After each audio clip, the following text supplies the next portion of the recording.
tey moom dañu fas yéene waxtaanee politique ci seen jotaay waxtaan wii di invité de la rédaction di dalal monsieur Pierre René Yéhoume di responsable politique APR fële ca Dakar Plateau en même temps ki jiite mouvement boobu ñuy wax MODER nga xamante ni ñoom dañuy défendre la République moom mooy sunu ganu samedi bi tey ci invité de la rédaction fas yéene waxtaan actualité rek fi ñu koy dooree rek xanaa dañ koy bàyyi rek mu dal ci jotaay waxtaan bi monsieur Pierre Yéhoume ñu ngi lay dalal ci invité de la rédaction bu Sénégal. jërëjëf Yaya maa ngi lay jaajëfal ci invitation bi du nuyu bépp téléspectateur di nuyu téléspectateurs yi ñu may déglu surtout les gens de la diaspora di beral loxo waa Dakar Plateau fu ma jógee di rafet tamit seen liggéey gis ni Sénégal mu ngi béy waaram te kontaan di ñëw fii di waxtaan te yaakaar naa lépp luy wax tey dina jëriñ askan bi. voilà donc dañu koy dooree rek ci actualité bu récente bii nga xamante ne ni sunu njiitu réew mi président Macky Sall déplacé wu na dem ci banlieue bi précisément à Kër Massar ndax ku ne xam na ni taw am na waaye ànd nag inondation yoo xam ne bëri na yàqu-yàqu ak dégâts yoo xam ne def na ko ca gox googu noonu ba tax na jeudi seeti woon na leen ba am annonce yu mu fa def balaa noo ñëw ci annonce bi d'abord mbirum inondation yi en tant que responsable politique tey noo jàngatee situation inondation bi nga xam ne banlieue bi ñu ngi koy dund rawatina ñenn ci gox-goxaan yi ci Sénégal. Tout d'abord damay jàllee Sénégalais yi ñu ñàkk seen bakkeen ci mbënd bi di massa coono surtout yenn Sénégalais yi dans des conditions extrêmement difficiles gis leen à travers les reportages à la télé un peu partout ñuy dundee mbënd bi man c'est pas le responsable de l'APR qui part c'est l'être humain qui part parce que y a ce qu'on appelle la solidarité nationale il faut que Sénégalais yi xam ne ñun ñoo bokk réew bi dëkk bi comme je dis souvent dëkku El Hadj Malick Sall la dëkku El Hadj Malick Sy la dëkku Sëñ Touba la dëkku cardinal Thiandoum la dëkku Baye Niass la dëkku Sëñ Touba la. mag yu baax yi daal mag yu baax yi la tey Sénégal suñu demee ba gis mbënd bi ni xam ne on a vu benn taw boo xam ne yaakaar naa soo koy natt soo koy xool taw boobu mun na doon taw 3 jours mu dal Sénégalais yi tey dëkk yi mel ni ay Corée du Sud yaakaar naa ñooy gën a ëppale ay mort mais kenn nekkul def ay comparaison ne fii moo ëpp mort fii moo ëpp lii parce que un état day prévoir parce que quand on parle de gouverner c'est prévoir tey lu am lii yëpp mun naa ne la responsabilité elle est partagée tey il faut ñu situer les responsabilités parce que tey on peut pas dire à un moment donné aujourd'hui que ñun état def na lépp parce que tey mun naa ne si wàllu inondation bi say soo gisee inondé soo déggee mot bi sax inondé mooy foo xam ne dafa bari ndox te soo amee sa kër mu jékki-jékki ndox am fa tout à l'heure gis naa reportage boo leen doon def léegi nii reportage bu ma ko xoolee vraiment j'ai été partagé par un sentiment de tristesse et de désolation parce que kooku doon wax tey dafa wax ak naqar mu ne chaque année bu ñëw état day ñëw defal leen jox leen ay calmants ay Doliprane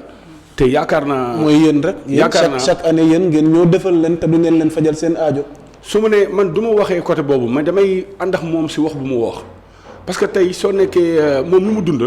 lu muy dund tey man dunduma ko man Dakar Plateau laa jógee tey Dakar Plateau tey su tawee côté ay Sorano côté yooyu dina am ndox mais 3 heures de temps après ndox bi day dem mais moom tey lu muy dund da ko wax avec désolation wax na dëgg lu muy dund moo xam mais damay yaakaar tey su la joxee dara.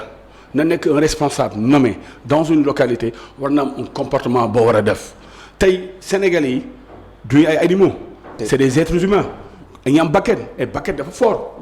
tey ma ce matin dama na wàccal kaamil sama maam yàlla yóbbu àjjana yi gën a kowee donc bakkan dafa doon loo xam ne lu important la tey le président de la République def na ay jéego yu bare si par rapport ak inondation bi on a parlé du plan décennal on a parlé de beaucoup de plans on a parlé de projets tey dafa am loo xam ne tamit c'est important dafa am ay zones yoo xam ne c'est des zones inondées nit ñëw tabax dëkk fa te soo xoolee ñu joxe ay permis construire ñan la déjà c'est les collectivités locales mairie ñoo koy jox lan des fois parce que tey su ma naree tabax fenn foo xam ne mu wóor ma am na ndox tôt ou tard su amee dara day am ndox mais lu am solo rek que Sénégalais yooyu il faut ñu jàpp leen considérer leen jox leen beaucoup de considération tey nit. des fois les gens nous parlent les gens nous disent que oui seen gouvernement bi gouvernement ceeb la gouvernement diwlin la et je dis que tey soo nekkee ci yenn conditions yi day yàq dund day yàq lu nekk mais tamit lu gën a am solo mooy les pompages les drainages te am na système de soo xoolee plan Orsec bi ñuy def. voilà parce que ci question boobu la doon ñëw boo ma ko maye parce que certains n'ont pas compris il y a eu un plan décennal ñu amal ko 750 milliards ñu mobiliser ko Orsec bi ñëw organisation secours pour jéem a taxaw askan wi mais teewul ba tey nit ñi ngi posé question tout cet argent ak li ngeen mobiliser fan la jaar parce que ba tey taxul problème bi saafara wax nga ko léegi ci population bi ndax nee nga des zones inondées et ñoom teg nañ baaram tuuma tamit société yi nga xamante ni te ñoom ñoo leen joxoon parcelles yi parce que ñoom il ne peut pas comprendre ñu jox ñu ne leen rek Parcelles Assainies te alors que daray assainissement amul gis nga situation gi ñu dund est-ce que jàppoon ni foofu tamit lajje am na tey ci gouvernement bi par rapport ak gestion maanaam crise inondation bi. non du ma mos a wax lajj am na si gouvernement bi mais damay blâmer yenn responsabilités yi tey mënuma comprendre ni ne nit yi la jox Parcelles Assainies ni ñëw na gis amul assaini loolu yaakaar naa c'est du n'importe quoi tey soo jëlee si kër góor gi su tawee mais saa waay da ngay tu as l'impression est-ce que fii on l'a construit il y a même pas plus de 20 ans même pas 10 ans mais lu am solo Sénégal il y a énormément de techniciens d'ingénieurs mais où sont ces ingénieurs là à chaque fois que état di tabax ay affaires. mais yéen dañ koy laaj état bi loolu leen di laaj parce que dañ leen fi teg tamit gouverner se prévoir mais en 2020 ñuy dund li ni mel tey jii nii xaalis manqué wu fi où se situe le problème. moo tax man tey damay wax sur plusieurs casquettes tout à l'heure nga ne responsable APR Dakar Plateau. nga ne président du mouvement pour la défense de la République. voilà tey ñëw ma fii rek may xalam. parce que solution lañ soxla fi mu ne on a besoin de solution. tey il faut parce que li ñu bëgg mooy mbënd mi jóge fi. tout à fait tey il faut def une analyse lucide de la situation et sans complaisance tey lu ñooñu wax noonu man damay ànd si ñoom si loolu parce que mënuma comprendre à chaque fois on nous parle des Parcelles Assainies ñu ñëw ko gis muy assaini mais ñoom tamit ba ngeen toxu des fois nit day nekk dans une situation désespérée ñu ñëw nekk kaay jóge fii dem yóbbu la fële na dem alors que c'est pas ça yaakaar naa loolu war nañu ko xoolaat. Avec tout ce que l'État a fait tout à l'heure on a parlé du plan Orsec. Plan Orsec c'est un plan d'urgence exceptionnel. Donc plan décennal bi benn plan boo xam ne soo koy natt tey day jógee ci année bi dem ba beneen année bi loolu am na ay jéego yu État teg tey soo jëleen hôpital Philippe Maguilène Senghor. bu njëkk ba yàgg ni ko wane day taa ba doomu day jaaxal ñëpp tey soo jëlee côté booru nu mu tudd Grand Yoff am na yenn côté yooyu noonu mu ngi doon na taa mais tane na tey soo jëlee exemple Dalifort et pourquoi je le dis parce que on a un opposant dans cette localité mooy le maire Idrissa Diallo c'est quelqu'un qui a toujours été radical de par ses positions mais il a eu à dire que ñoom tey état am na lu mu def surtout ONAS mooy le DG Lansana Gagny Sakho au passage maa ngi koy saluer di ko encourager liggéey bi muy liggéey métti na trop te il faut que ñun Sénégalais yi ni xam ne que la responsabilité elle est partagée tey y a des pays comme les États-Unis am na benn président bu tuddoon Dwight Eisenhower mu ne dans un pays. mais est-ce que dañuy continuer à chaque fois di def benn maanaam tey jii ni comparaison ci situation yoo xam ne bokkul Sénégal du États-Unis mais parce que à chaque fois dafay mel comme quoi que ni way li dal Sénégal dal na yeneen réew non. Au Sénégal exactement tey parce que y a eu de l'argent qui a été mobilisé am ñu ko jox na leen gérer leen crise bi parce que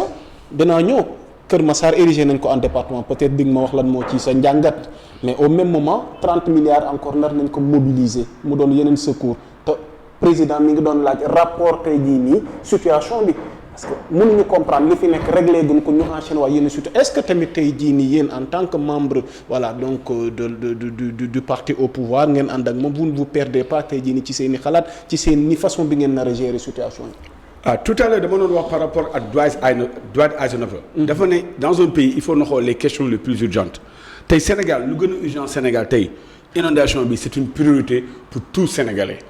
tey wax na ci wàllu xaalis man dama gëm. Dans un pays dans un état de droit suñu joxee nit dara il faut ñu am évaluation mu am suivi mais malheureusement suñu tollee ba jamono yi ba amul suivi loolu day doy waar trop moo tax maa ngi encourager ce que le président a dit la fois passée que mi ngi demander à ce que ñu xool fan la xaalis bi jaar tey sa kër soo koy tabax jox ko ingénieur jox ko maçon war na xam fu xaalis bi dugg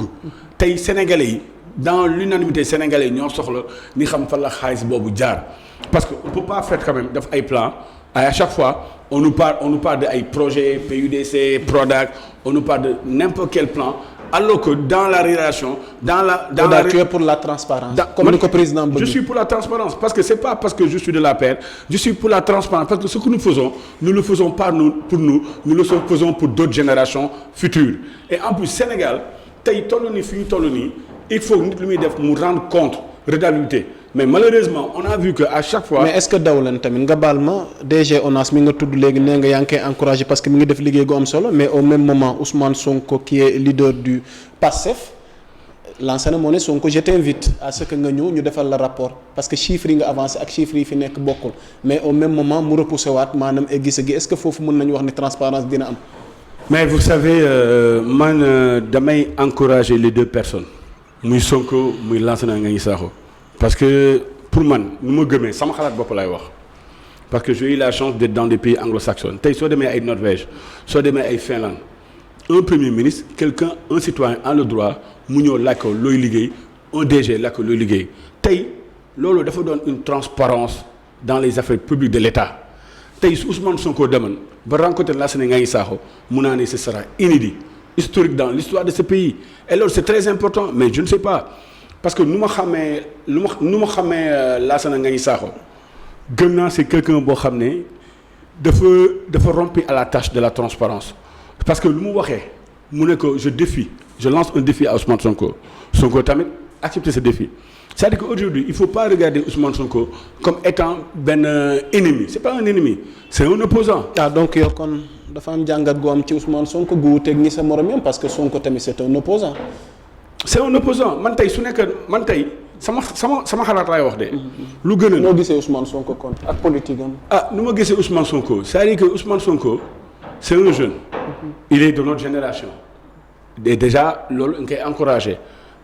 waxuma ak lu gars yi di wax de parce que quand on fait une analyse il faut faire une analyse de manière lucide c'est pas une analyse comme les analyses du dimanche. man dama gis quelqu'un boo xam ne boo mu duggee ci langue politique bi yàggul dernière élection présidentielle yi. il s'est classé comme 3e loolu c'est quelque chose c'est fort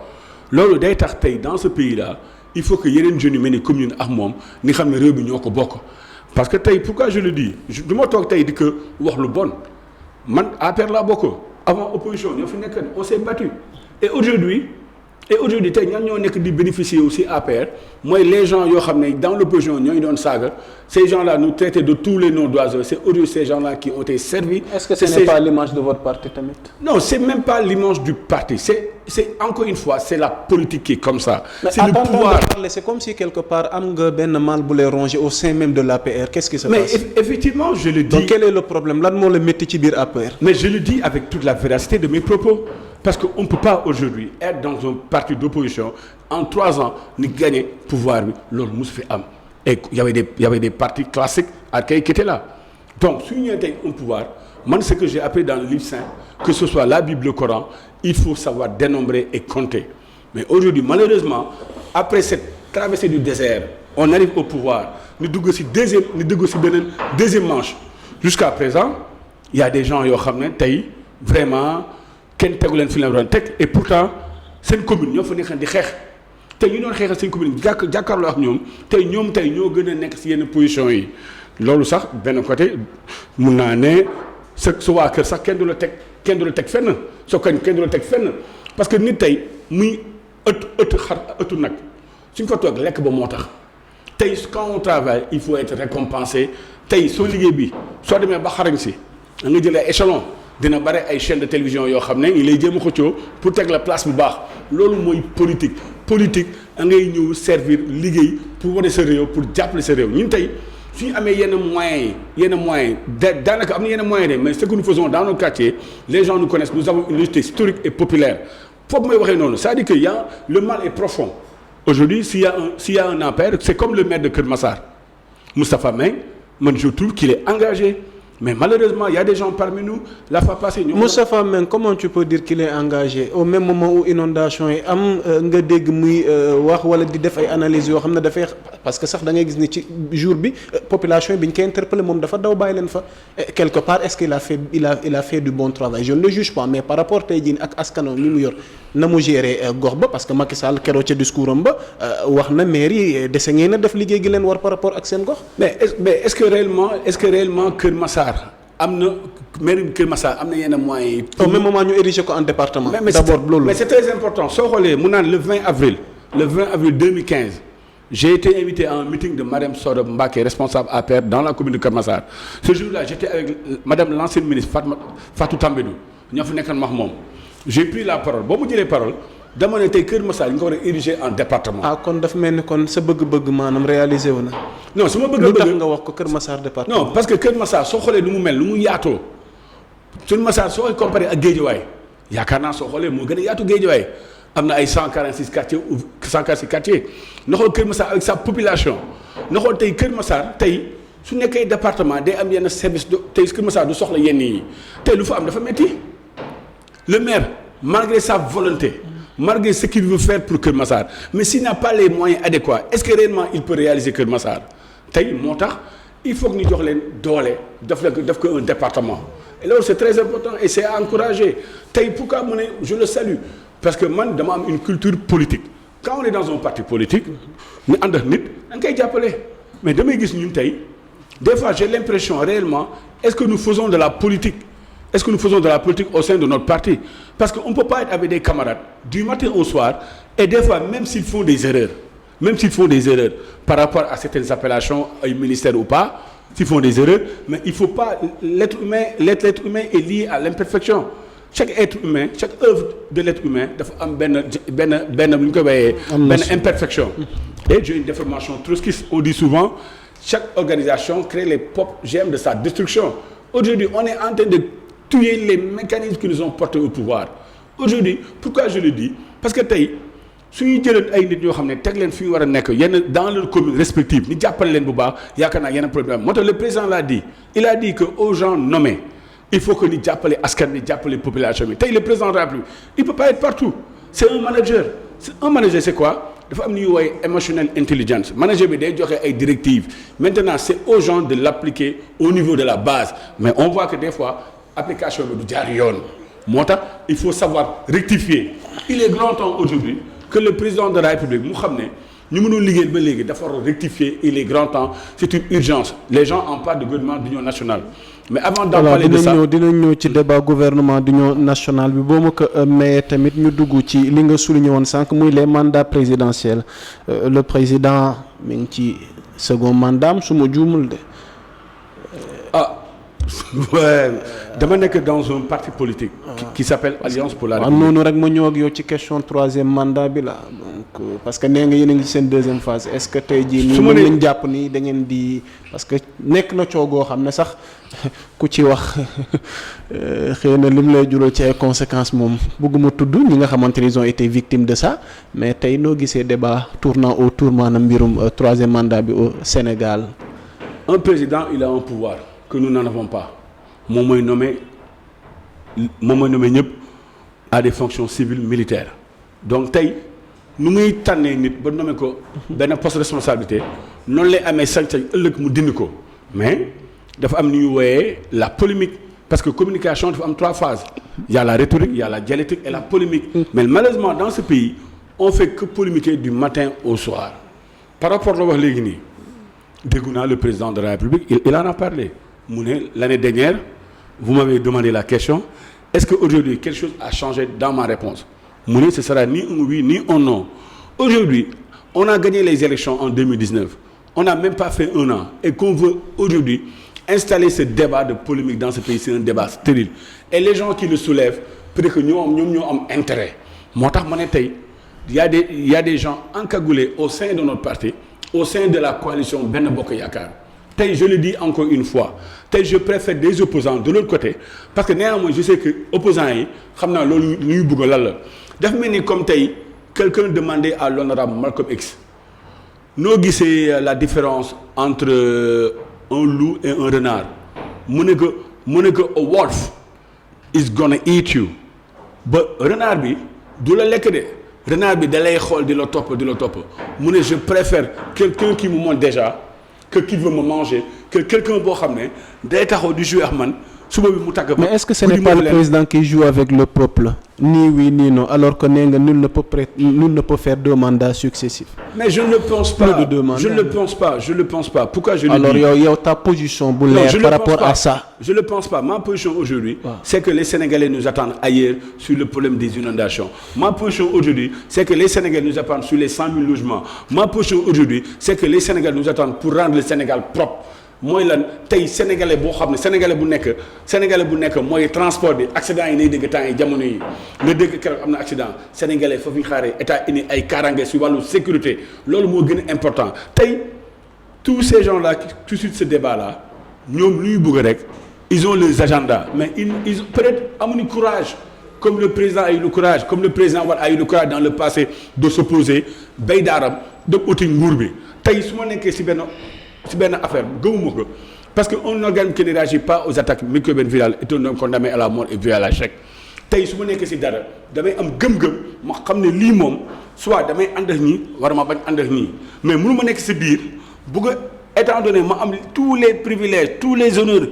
yoo xam ne république moo tax ma am ko c'est pas parce que ils sont les plus intelligents c'est pas parce que ñoo fi dàq jàng c'est parce que Dieu à un moment donné Dieu a dit que ils seront présidents ils seront directeurs parce que je dis souvent que la nomination est divine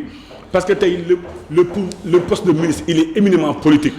tey soo nekkul parti politique nekkoo feneen kuréel bi kenn du la jël teg la on a vu que y a des technocrates à un moment donné leen jël tey est-ce que Sénégal fu mu toll nii est-ce qu'on a besoin aujourd'hui de pouvoir parler d'un 3e mandat alors que dans ce pays-là dëkk bi il y a des urgences qui nous attendent tey suñ ko waxee ok imagine aujourd'hui que le président mu taxaw ne lii ak lii mais il y aura des gens qui vont s'affirmer moo tax je dis que il faut attendre le moment venu su ma posé question moment venu man dina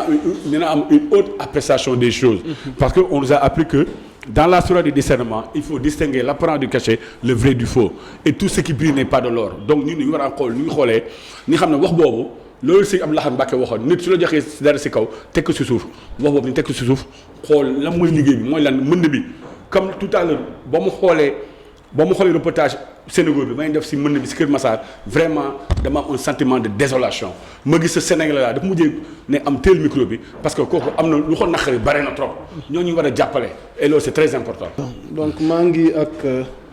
monsieur Pierre René Yéhoumé di responsable politique APR à Dakar Plateau en même temps président mouvement des défenseurs de la République moom muy modère bu ñu ñëwee ci Dakar Plateau nous allons vers les élections locales d'abord di nga ma wax report yi ci am ndax nar nañ ko reporté waat mais est-ce que yow da nga fas yéene samp sa ndënd. mais damay dugg si par rapport ak report yi tey soo xoolee histoire politique Sénégal depuis 1984 ba léegi on a toujours reporté des élections locales dans ce pays et pourquoi je le dis parce que souvent day am ay yenn problème du am ay entente consensus par rapport entre l'opposition et le parti au pouvoir report yi am bi passé on a vu que par rapport à la pandémie la yéen i c'était sur le fichier électoral et fichier électoral boobu moo permettre Abdoulaye Wade mu gagné Abdou Diouf moo permettre Macky Sall mu gagné Abdoulaye Wade tey su ñëwee si wàllu élection locale bi damay saluer d'abord le consensus bu am entre l'opposition à la mouvance présidentielle mooy sur le suffrage direct et pourquoi c'est important tey mun naa nekk dans une localité ou bien quelqu'un d'autre peut-être dans une localité mun na am les moyens de ses ambitions pour faire de la politique tey mun na am légitimité populaire su ñu demee si élection yi na gagné ba pare conseil yi ñooy voté et tout le monde sait comment ça se passe des fois l'argent est le nerf de la guerre soo amul moyen amoo dara on a vu que y a même des conseillers à qui on a pris jël leen yóbbu leen ay hôtel tey leen foofu pendant le week-end pour que ñu mun voter seen candidat bi ñu choisir moo tax suffrage direct bi day tax tey légitimité populaire mooy am si gox bi tey ku gox bi yaakaar ku gox bi xam ne kii mooy sama représentant yaakaar naa kooku moo war a nekk man pour ma ne ndax candidat la en politique c'est pas de la prétention mais on a l'ambition de gérer on a l'ambition de diriger notre commune respective je suis dans un parti et j'appartiens aussi à une coalition Benno Bokk Yaakaar le moment venu il y aura des échanges qui se feront entre les responsables du parti parce que en 2014 j'étais un candidat aux élections municipales il y avait 2 tendances au niveau de Dakar Plateau c'est mon ami le camarade Salou Keita le DG de CICES man moom ñu opposé woon à l'époque Et quand le président nous a demandé, on nous avait convoqué à une réunion pour déterminer toutes les tendances. Quand on nous a dit que le président nous a dit d'être derrière Diop Sy, ce que j'avais accepté à l'époque en tant que militant discipliné. Maintenant li xew ba le passé à lii bokkul man tamit sàtt nañu yomb na topp wante foo koy tëgg mooy jafe man gëm naa tey fu ma neex tëgg Dakar Plateau les gens me connaissent foofu laa dëkk foofu daf ma fa lu bon daf ma fa lu ñaaw j'ai toujours été proche de la population di leen jàppale wante taxaw di yuuxu man la le jeu le moi c'est Aïssab man dama gëm une responsabilité collective dama gëm tey Dakar Plateau pour ñu am doole il faut dans chaque localité de Dakar Plateau mu am ay leaders dans leur coin gëmuma benn nit moo war a gérer la destinée de Dakar Plateau et le moment venu avec notre coalition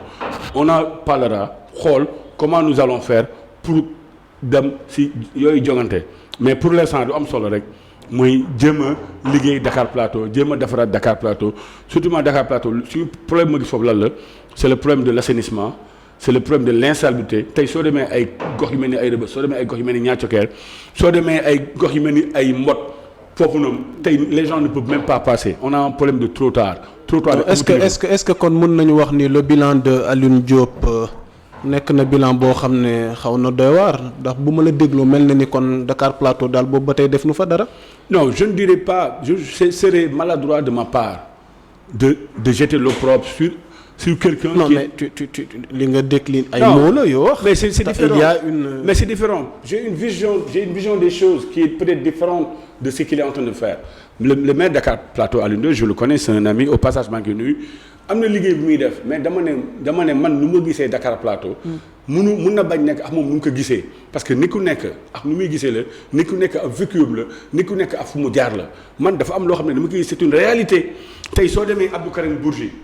à 2h 14h 15h tu peux même pas passer les camions sont là il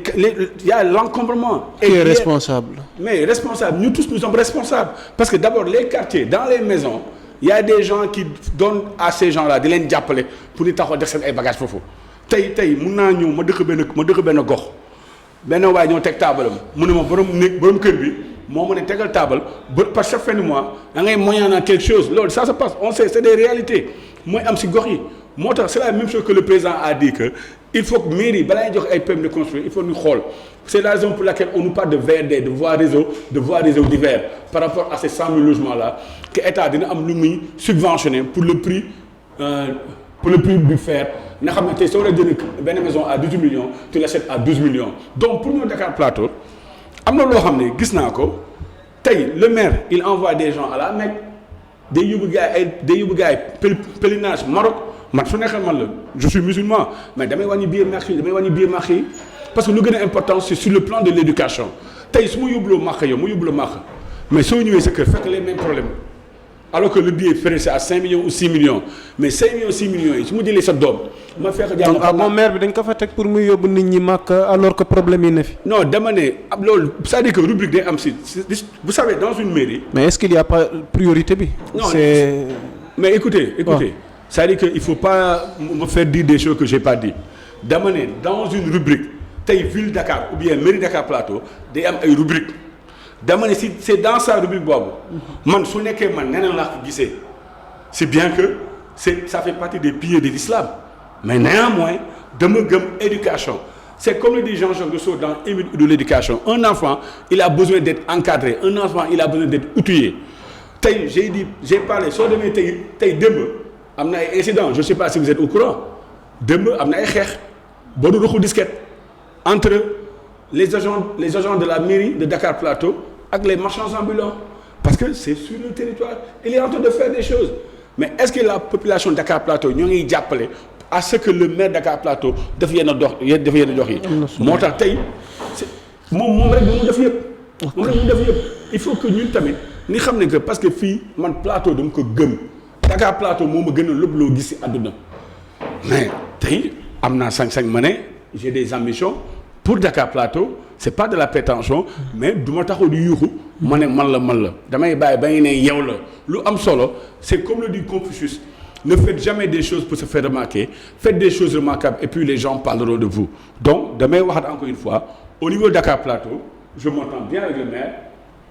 j'ai aucun problème avec le maire mais ce qui est important pour man mooy man René Pierre man sama vision des choses ni laa ko gisee moo tax encore une fois dama bëgg mu leer bëgguma que muy propose soit déformé ma wax loolu parce que man am naa fit am naa sañ-sañ su ma naree wax dara may wax dara quand c'est rouge je dis c'est rouge quand c'est bleu je dis c'est bleu donc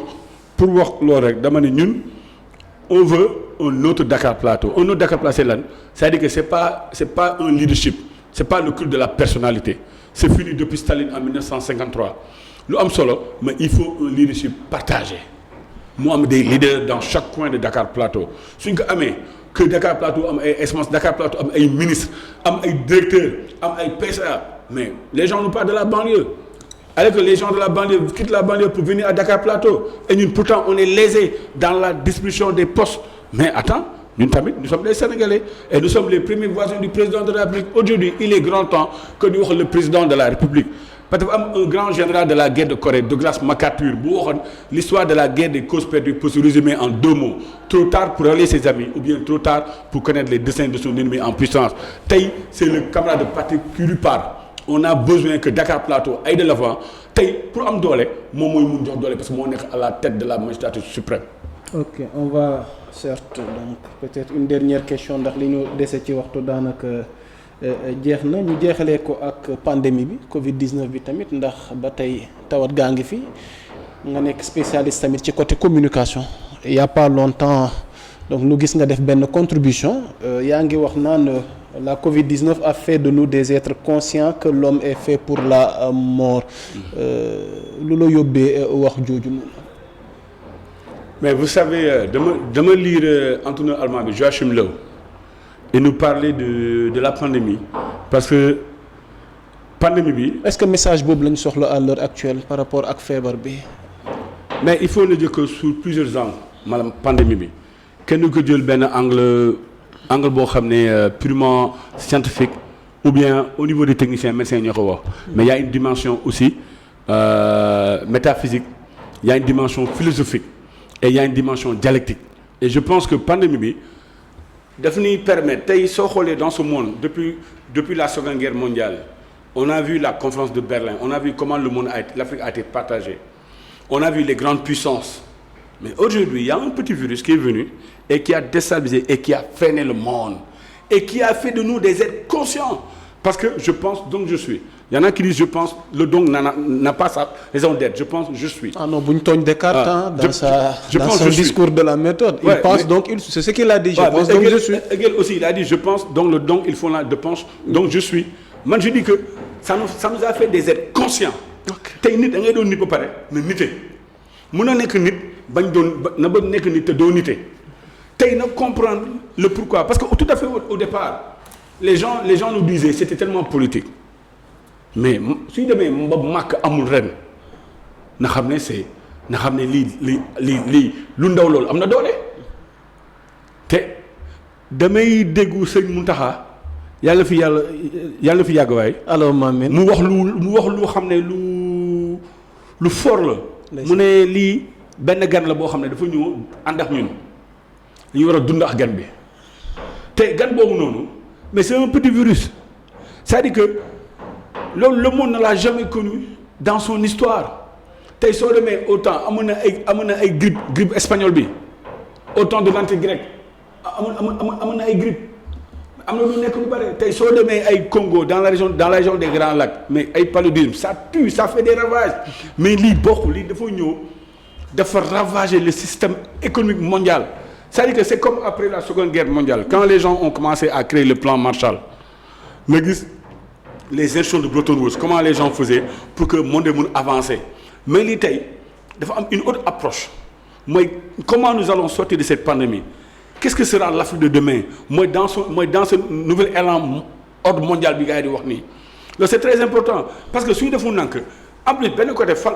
laa mere suñu président africain yi quand il y a eu la pandémie ñu gis ko tey Sénégal j'ai vu récemment ce Sénégal a été classé deuxième mais loolu c'est extraordinaire. deuxième Afrique troisième mondial. ma dégg Sénégal tey bu njëkk ba Institut Pasteur qu'est-ce qu'ils ont defee test yi mais on a fait ce qu'on appelle la décentralisation tey y a des régions yoo xam ne soo demee en 3 heures de temps na am yenn résultats yi mais pourtant États-Unis les gens faisaient la queue pour manger pendant cette période de pandémie et ñun on a pu gérer tey du ma ne peut-être y a un facteur chance un facteur boo xam ne qui dépasse même l'entendement humain ça c'est le divin parce que dans chaque être humain il y a une sorte de divinité tey aujourd'hui nos présidents africains devaient se dire que aujourd'hui on doit couper le cordon ombilical avec l'Europe aujourd'hui on doit s'affranchir de l'Europe s'affranchir de l'Occident mais malheureusement on n'a pas pu gérer lui la nature ce que la nature nous a donné parce que tey suy demee ba tolloo États-Unis zéro suy demee ba xoolal bu njëkk ba amoon na benn philosophe français du nom de Alexis Tocqueville qui avait fait une prédiction sur la domination future de ce monde que le monde de demain sera dirigé par deux grands blocs un bloc communiste et un bloc capitaliste à partir de la Seconde Guerre mondiale c'est là qu'on a vu que loolu am na mais ni ñëw ba ci fin bi nii ni gis tey il y a l'émergence des pays du tiers-monde qui ñu jóg ni gis tey c'était la Chine qui donnait des médicaments à la France c'était la Chine ni gis tey le Cuba qui a connu l'embargo en 1959 de Bay of Pigs par les Américains quand il y a eu l'installation du téléphone rouge ni gis tey Cuba la preuve ils ont eu à créer malgré cet embargo les meilleurs médecins au monde tey il y avait des médecins cubains qui quittaient le Cuba pour aller en Italie pour le venir en Inde tey cela veut dire que il y a un autre changement total de paradigme tey il y a une conscience cela fait que nous sommes des êtres yoo xam ne nous sommes liés à la mort parce que tôt ou tard nous allons mourir et entre Dieu et nous il y a aucun intercesseur et l'intercession se fera au moment où Dieu en a décidera moo tax il faut que ñun foofu laay mere suñu président africain yi on devrait utiliser cette pandémie ñu jéem a xool tey on nous parle d'économie on nous parle de la CEDEAO mais man je suis pas un expert de sciences politiques ni un professeur mais j'en suis convaincu de la prééminence de la politique sur l'économie tey il devrait y avoir une CEDEAO forte une CEDEAO politique boo xam ne pour pouvoir rivaliser avec les autres puissances parce que tey aujourd'hui on devrait créer ce qu'on appelle le consensus de l'Afrique pourquoi pas le consensus de Dakar on a vu le consensus de Pékin le consensus de Washington aujourd'hui on devrait créer ce qu'on appelle un consensus africain le consensus de Dakar pourquoi Dakar parce que depuis un certain temps on a vu que le président Macky Sall il a un leadership avéré sur le plan des relations géopolitiques sur le plan des relations diplomatiques donc cela devrait commencer au Sénégal au temps de Wade c'était la même chose on n'était même pas invité par rapport au plan pour la Renaissance en Thabo Mbeki et le président Bouteflika en Algérie on a vu quand Wade est venu avec son plan Oméga c'est là qu'il a commencé à dire écoutez j'ai toujours écrit un livre sur l'Afrique un destin pour l'Afrique maintenant donnez-moi du temps je vais faire une introduction et vous allez m'associer dans ce programme loolu am ba léegi par son brillant ministre des Affaires étrangères à l'époque Cheikh Tidiane Gadio donc aujourd'hui l'Afrique si aujourd'hui l'Afrique veut développer c'est le Sénégal depuis la mort de Kadhafi on a vu que c'est le grand perdant c'est la raison pour laquelle il y a des guerres qu'il y a des crises au niveau du Mali parce que quand on a tué Kadhafi pensant qu'on allait mettre un frein à cette chose mais c'est ça le paradoxe ñun africains ñoo war a xoolaat suñu bopp ñu xam ne maanaam daal feebar bi daal waroon na doon buntu ngir ñu xaw a relancer wu ak i tamit am benn taxawaay sur le plan maanaam côté leadership bi sur le plan mondial. mais malheureusement amul donc xam naa li ñu dese ci waxtu comme daanaka jeex na ñu bàyyi la rek peut-être tu as des recommandations par rapport ak xew-xew yi nar a am yàggul dara fii ci Sénégal surtout ak mbas mi nga xamante ni question bi ci sens boobu la woon donc lan mooy tey sa tàggatoo ak sa recommandation par rapport ak taxawaay wi askan wi war a gën a am parce que xëy na ñu ngi lever restriction mais relâchement mi ngi commencé amaat ci askan wi. waaw man lu may wax rek par rapport ak mbas bi tamit mooy il faut ñu évaluer suñu ministres yi ak suñu directeurs yi il est grand temps tey su la joxee benn département benn direction benn ministère il la war a évaluer tey sénégalais yi on a vu que am na benn élan de solidarité par rapport ak assainissement bi par rapport ak construction ay mosquées sénégalais yi joxe ay dons mais na sénégalais yi tamit. ñu def benn élan de solidarité par rapport à ces inondations dans ce pays là il y a des milliardaires na gars yi jënd seen xaalis joxe parce que mosoo gis ku dee yóbbu ay milliards mais si wàllu pandémie récemment les tata les bus am na gars yi commencé relâcher man dëkk yu mel ni Angleterre foofu laa jógee Angleterre école yi léegi leen tëjaat parce que le premier ministre Boris Johnson dafa ne il faut mu dire sur au moment où l'Europe au moment où l'Angleterre dure sur le ton c'est en ce moment-là que nous relâchons parce que nous n'avons pas les mêmes phénomènes parce que nos réalités sociologiques bokkul tey Sénégal malgré que am na pandémie mais ñuy jaay ceeb ci mbedd bi day jar parce que mënoo tere kenn koo xam ne réunion demul noonu mu jënd ceeb 500 ne ne waroo jënd ceeb 500 parce que am na pandémie ça va day jënd ceeb mais lu des suñu réew bi mooy élan de solidarité li ñu war a di jàppale li xam ne le seul combat sur terre c'est aider son prochain tey nit bu xool maa ko ëppale xoolal koo mun jàppale suñ ko defee yaakaar naa réew mi dina dox parce que suñu ne fii réewu jullit la réewu catholique la réewu benn bopp la yaakaar naa tey il faut ni def ko parce que mag yu baax yi loolu doon prôné ku mel ni Maam Abdou Dabakh ku mel ni Serigne Pape Mag loolu doon prôné ku mel ni keneen ay Baye Niass loolu doon prôné donc on a vu ba sëñ bi génnee àdduna les gens sont venus de partout dans la sous-région pour venir au Sénégal pour am benn communion moo tax réew mi fii am na benn côté boo xam ne diine bi am na fi doole le chef religieux yi wax ak sénégalais yi c'est très important parce que tey la religion et la politique ont toujours été ensemble c'est à partir de la 19e siècle que les gens ont voulu dissocier de la politique de la religion toutes les théories politiques émanent de la Bible au temps de John Locke Adams mais si Sénégal boo xoolee ak yeneen réew yi tey on a vu le terrorisme un peu partout si côté Sahel bi mais ñun tey peut-être que ak cousin à plaisanterie yi après de religion yi tarix yi na xam ne ba ñu laajee sëñ Babacar Sy bu ko tubaab bi laajee mu ne ko sëñ Babacar Sy seen tarix yi ban tarix moo gën sëñ Babacar Sy mu ne ko gendarmerie mu ne ko police mu ne ko militaire si yooyu ban moo gën tubaab bi def lépp benn la mu ne ko itam lépp benn la moo tax réew bi fii lépp benn la ne sëñ yi wax nit yi suñ ko defee yaakaar naa réew bi église bi ñu koy def na ko ñëpp def suñ ko defee Sénégal jëm kanam ni xam ne réew bi suñu réew la yàlla sax si jàmm yàlla jàppale président de la République mu eggali liggéey bu ko yàlla sant metti na trop ci kawam ni xam ne nit kese la des fois nit dina bëgg a def dara mu juum yaakaar yoon bi noonu la parce que président wax na benn wax boo xam ne mu ne ni xam ne moom mënul téye taw bi peut-être nit yi ñu koy dégg moo graaw parce que am na ñu wooyee le sens de l'écoute ak entendement tey man mu koy déggee parce que si moom laa nekk keneen mu koy déggee waxu si moom mais ni bés xol yi ni am dégg-dégg Youssou Ndour mu ne lees waxul wante nit war na bàyyi xel si lu am Sénégal. donc am na solo mu nekkoon sunu gànnu ko week-end bi ci jotaay waxtaan wi di invité de la rédaction bu Sénégo muy René Pierre Yéhoume di responsable politique APR fële ca Dakar Plateau mais en même temps président mouvement défenseur de la République muy MODER ñu koy jaajëfal ci maanaam wuyu si gim ñu wuyu si noonu la ñuy jaajëfale ñu doon teewlu ci seen site Sénégo dinañ jox dig daje ci yeneen jotaay waxtaan.